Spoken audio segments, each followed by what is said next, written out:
first month of the year, people were reflecting on the past, things that happened in the past, but also they were reflecting on the year that was lying ahead. So people observe this differently or in different ways. For instance, in Latin America, when people are at the beginning of the year, they have what they call Good Riddance Day. Now, what they would do is people would write on a piece of paper your sin, or transgression, or your failure of the previous year, and you do not want to cross the new year with what happened to you the previous year. For instance, here I have a person who says, there and there I was emotionally abusing my spouse. Last year and this year, I want God to help me. So they would take this particular paper and put it in a big shredder, and it will be shredded. And by that they believe that, you know what, I am having a new beginning. I'm having a new start of the new year. I don't know, what do you want to shred this year? Maybe there are things that were challenges to your lives, and this year you just want to thread it. And you don't want it to be part of your life in the new year. Also in South America, maybe Central Guatemala, they have the practice of burning the old man. They will burn a statue. And they would say, you know what, there are things that I don't want to cross the new year with. Here I have uncontrolled temper and anger.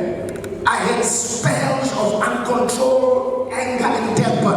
And I don't want this to be part of my life in the new year. They will burn, they will paste, they will write their failures on this statue, and they will burn it. Things that they don't want, things that are undesirable for the previous year. I visited church in Boxburg. This is how they do it. At the back of the church, they have a big wooden cross. There are hammers, there are nails and pieces of paper. They would write, you would go there and write your failure in 2019, for instance, and you would take the hammer and the nail, and you will take, I have here, inconsistency in my prayer life and Bible reading. You have been very inconsistent in the previous year. You're not satisfied. You want to be consistent in reading the Bible and prayer, and you take this and you nail it on the cross. In other words, you say, God, Jesus, help me as I nail this on the cross, and I want to be consistent this year in my Bible reading and in prayer. We can go on and on and on and on and on like that. How people, the bottom line is, we want, we pray, we wish that this year should be better than the previous year. Deep-seated in your heart, you don't want your challenges, your failures of 2019 to be your portion in this new year. Now, my message this morning is somehow prophetic in nature. Now, we are going to read a few verses from 1 Kings chapter 18. But the theme text is found in verse 41. And the theme of our sermon message today is, it's a statement that says, I hear the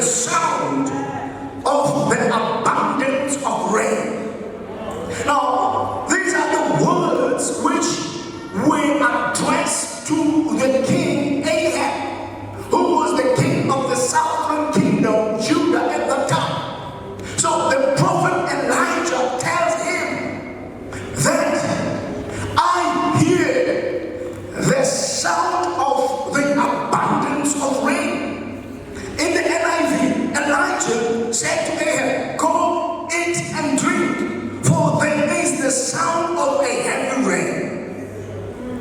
In the classic Amplified Bible, it says, for there is a sound of abundant rain.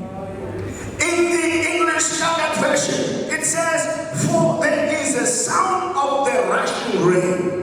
Good News Translation, I hear the roar of rain approaching. In the Today's Living Bible, for I hear a mighty rainstorm coming. Message Bible, start to celebrate. The rain is on the way. I hear it coming. This is what Elijah tells the king Ahab. But it's very important for us to have a grasp of the context. Why did Ahab,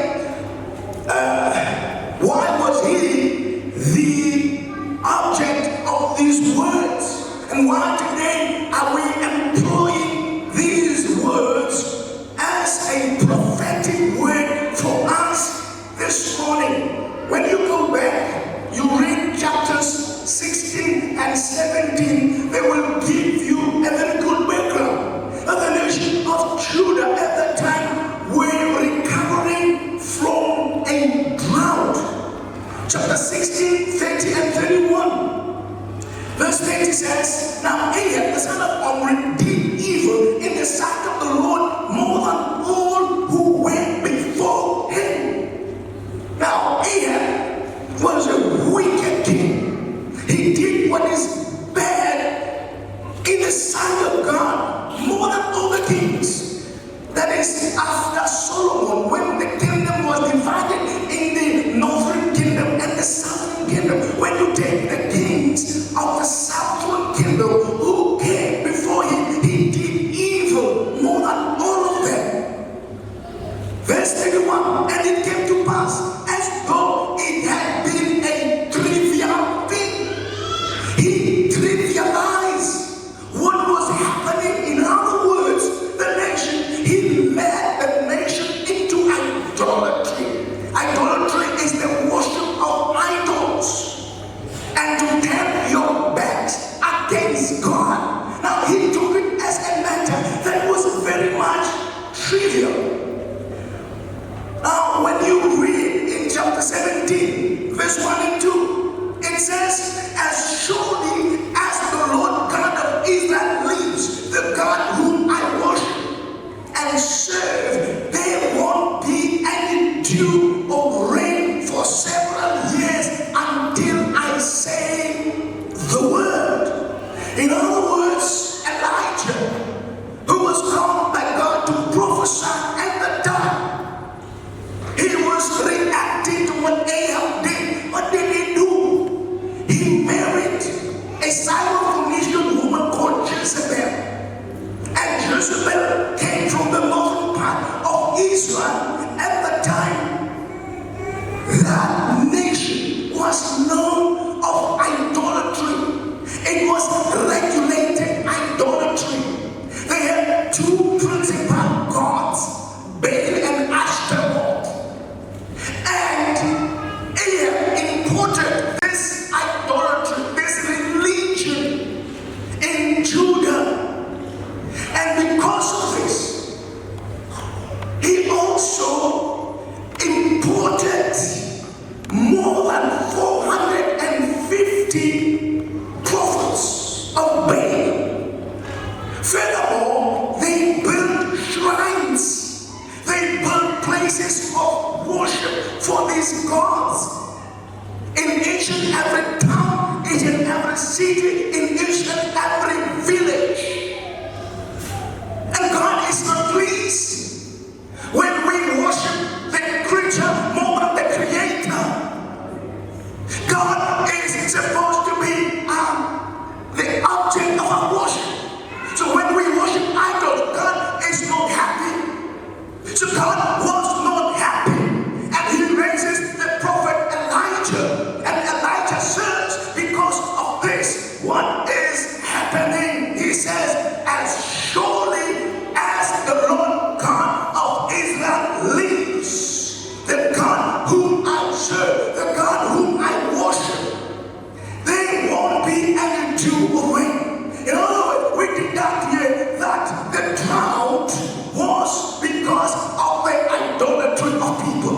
It was because the people had turned their backs against God. And Ahab is aware of these prophetic utterances of the prophet Elijah. And he calls him the troubler of Israel. There's a prophet whom he employed, Obadiah. He sends Obadiah to go and tell Elijah what you are doing is wrong. It must be reversed, because the nation is suffering. The nation is in drought. Verse 16. So Obadiah went to meet Ahab and told him, and Elijah, and Ahab went to meet Elijah. Then it happened when Ahab saw Elijah, and that Ahab said, "Is that you, O troubler of Israel? You have brought trouble.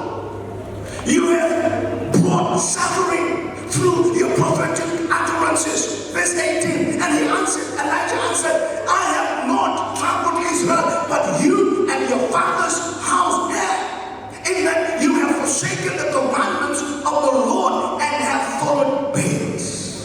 Verse 19. Now therefore send and gather all Israel to me on Mount Carmel, the 450 prophets of Baal and the 400 prophets of Asherah who eat at Jezebel's table. The drought should be broken. And Ahab says, "You are the troubler of Israel." And I just know, I am not the troubler of Israel. You are responsible of this mess.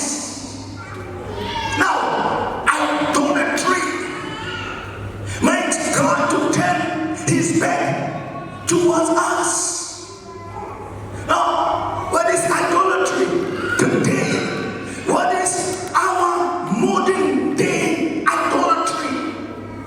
It is to regard anything that is created, that is material, that is concrete, more than the worship of God. If you regard anything that is material, that is created, more than God, then that becomes an idol to you. Now, on New Year's Eve, Mahlangu read an article from the Sunday Times of the 29th of December. This article is authored by Paul Slot, and the article's title is "Dark Cloud Hangs Over South African Middle Class." What is our idolatry today? Today our idolatry, we worship pleasure. We worship wealth. I'm not saying those things are wrong. They cannot be wrong. But you cannot regard money above God. You cannot regard anything above God. The article goes on. The first short paragraph says, "Debt is coming to get millions of middle-class South Africans in 2020. 63% of our salaries will be used to repay debt." In other words, you take up a loan to pay another debt or another loan. This is what Paul Slot says. He had a South African Debt Counseling Association. Out of interest, I found out how much did we spend on Black Friday. You remember Black Friday? And some of us, it did not mean that we had money. And the things that we bought, we were scrambling to go in. It doesn't mean that we wanted them. We did not need them. We created that. Now, it is said that we spent in excess of 6 billion rand on Black Friday. We have spent 2.9 billion more than 2018. It is estimated that the first 2 seasons, South Africans spend 350 billion rand. Now, I'm not saying it's wrong to spend.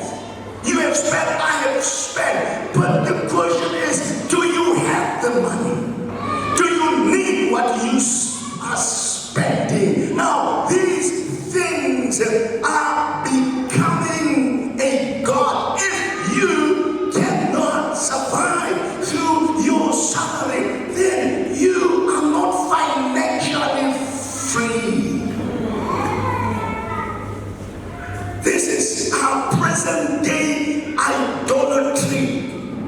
Maybe some of us, it's not in the outside that idolatry is taking place. Maybe in the inside.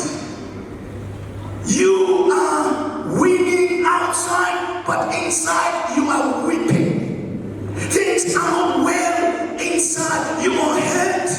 You are wounded in your inside. I don't care whether this is self-inflicted or it is circumstantial. I have a prophetic word this morning. Is that it is going to rain. I hear the sound of the abundance of rain in our lives. The children of Israel were undecided as they were invited by Elijah and the prophets of Baal to the mountain of Carmel, verse 21.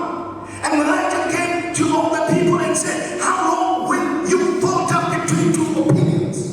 If the Lord is God, follow him. But if Baal, follow him. But the people answered him not a word. They were undecided. They could not choose between God and idolatry. In the today's English version, it says, when are you going to make up your minds? Turn to your neighbor and say, make up your mind. This is 2020. I hear the sound of the abundance of rain. Make up your mind this year. In the Message Bible is, until when are you going to sit on the fence? Somebody shout hallelujah. I don't want to be a fence sitter. I want to make a bold decision at the beginning of 2020. Now, we know what happened at the mountain of Carmel.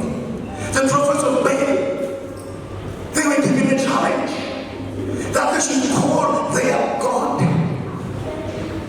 Elijah challenged them, build an altar, put an oxen, put a carcass, water it, pour water on this, and you must call your God. And the God who answers by fire, he is God.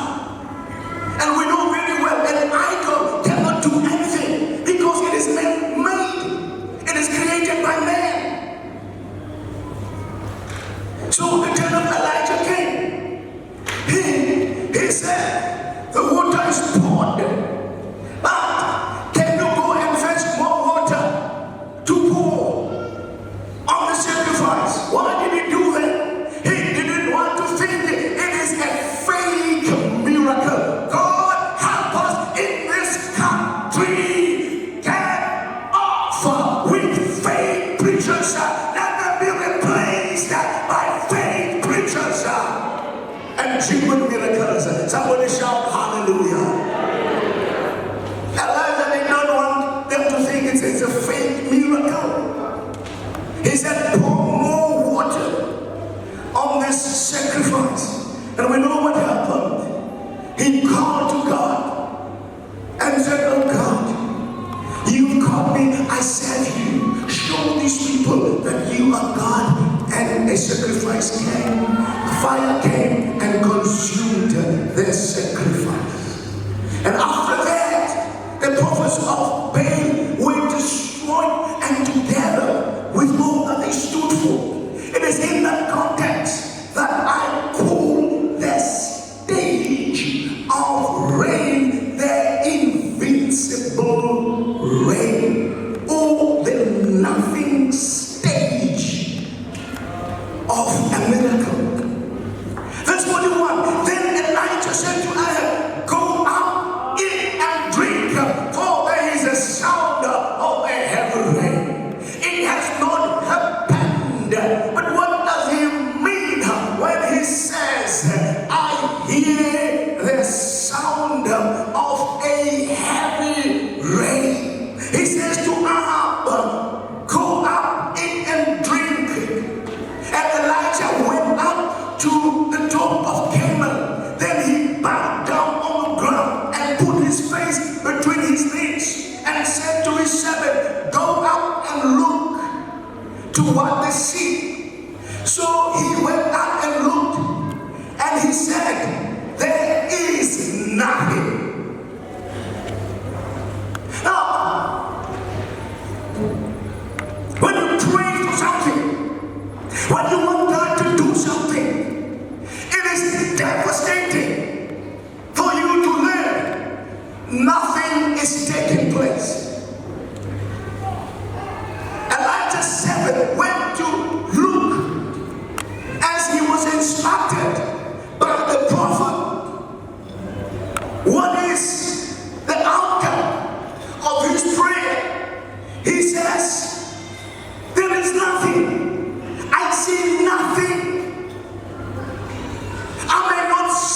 it with my naked eyes.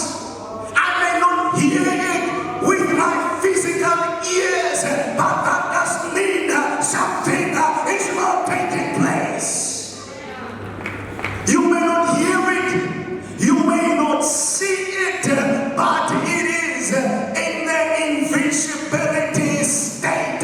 It is there. It is going to take place. This happened 6 times. I hear nothing.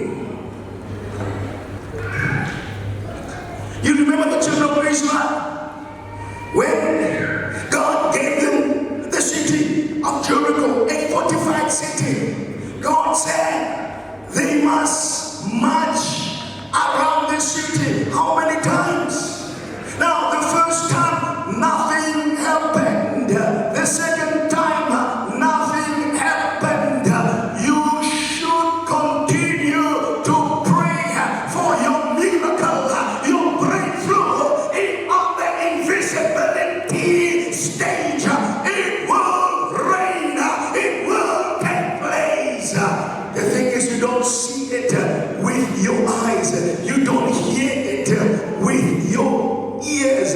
You remember a man called Naaman? He came from Syria. He came to Israel, and Elisha told him to go and dip himself how many times? 7 times in the river of Jordan. Not once, not twice, not thrice. 7 times. Let me tell you, we are going to pray. Why? Because we know that our miracle is on the invisibility stage. We are going to praise. Hey, these guys are good. Can you give them another round of applause? We are proud of you. Some of them were away. They are back. Young Benino was so to say double trouble. Somebody says double trouble, double anointing. Is that not wonderful? We are going to praise God. We are going to worship, even if it's not happening. We know it is on the invisibility stage. It will. It is going to take place. Robert Schuller says God's delays are not God's denials.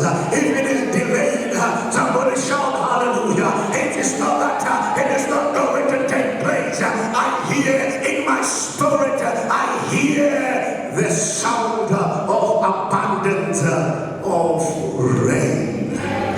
Now my miracle will not forever stop or remain in the invisibility stage.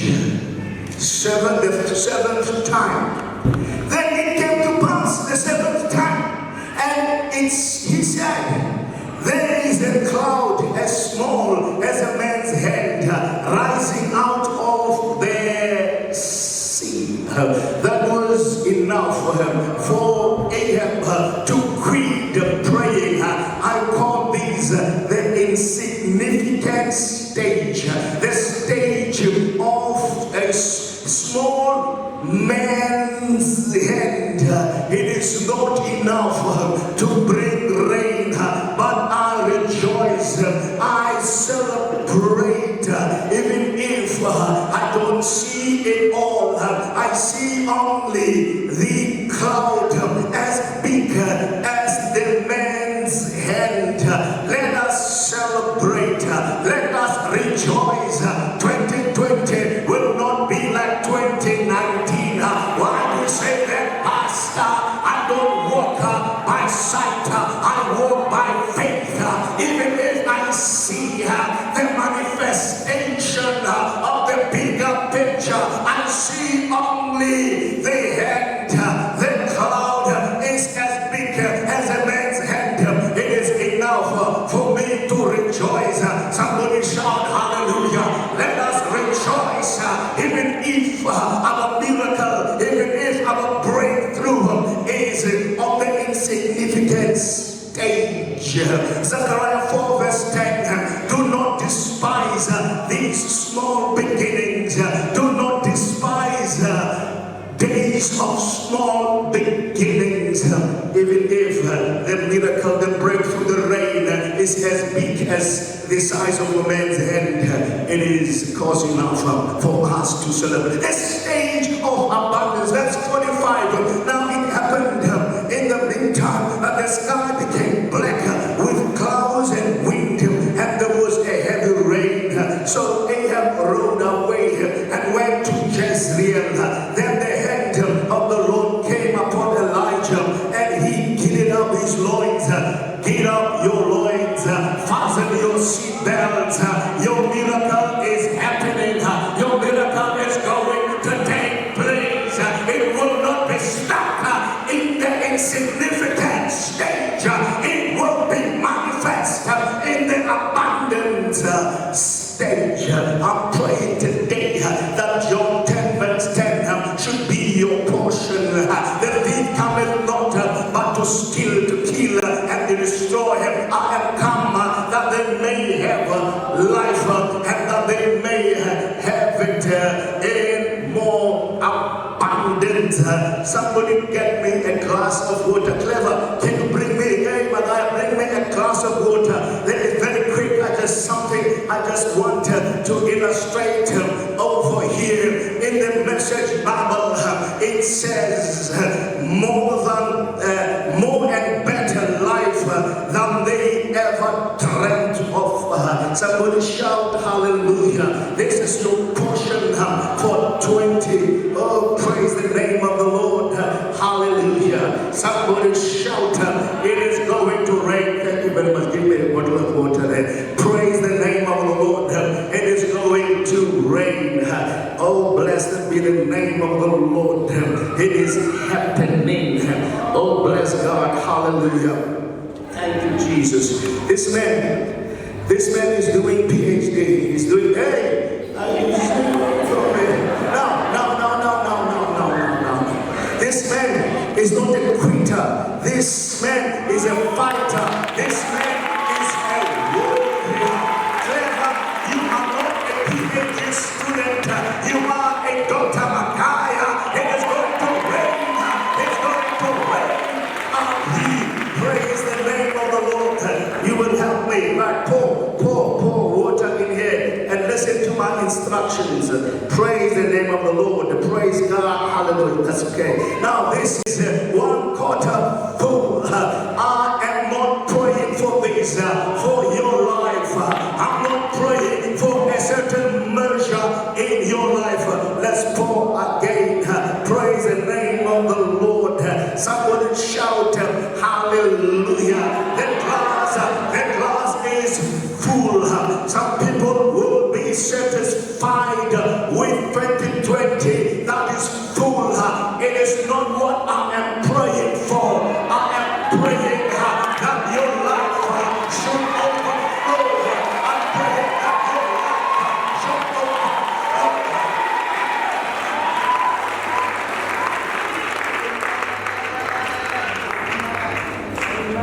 It's going to happen to our lives. I pray today that someone, verse 3, should be your portion. You shall be planted. You'll be like a tree that is planted by the rivers of water that brings forth fruit in its season, whose leaf shall not wither, and whatever he does shall prosper. Your year will be evergreen.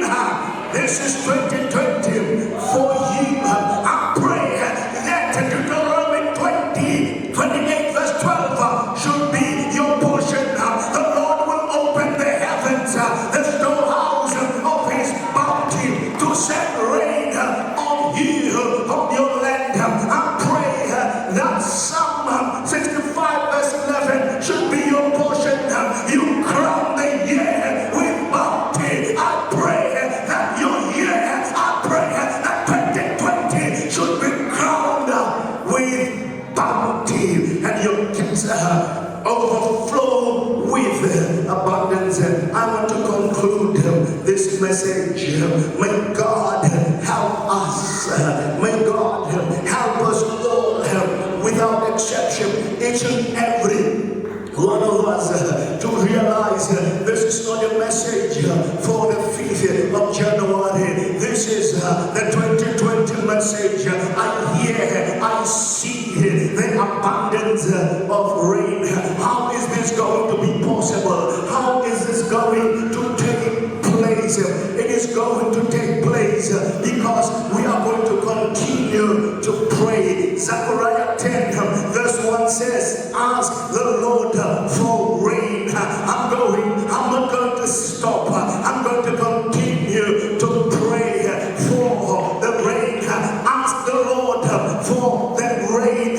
But also it is going to happen because like the prophet Elijah, James 5 verse 17 says, Elijah was a man with a nature like ours, and yet he prayed earnestly and it would not rain. Somebody shout hallelujah. You can speak things into existence. Elijah said, let there be no rain for 3.5 years, and there was no rain. And he said also that rain should come, and rain came. I'm going to continue to prophesy over my life, continue to prophesy over your lives. Elijah is not a superhuman being. He's like a person like ours. Somebody shout hallelujah. We are going this year. I'm going to speak life into my children. I'm going to say to my children, no weapon that is formed against you is going to prosper. I'm going to speak. I'm going to prophesy to my family that we are not the tail, but we are the head. We are going to speak. Greater is he who is in us than the man who is in the world. Oh, let us speak. Let us speak that it must rain on your finances. Those who were here when we did the crossover.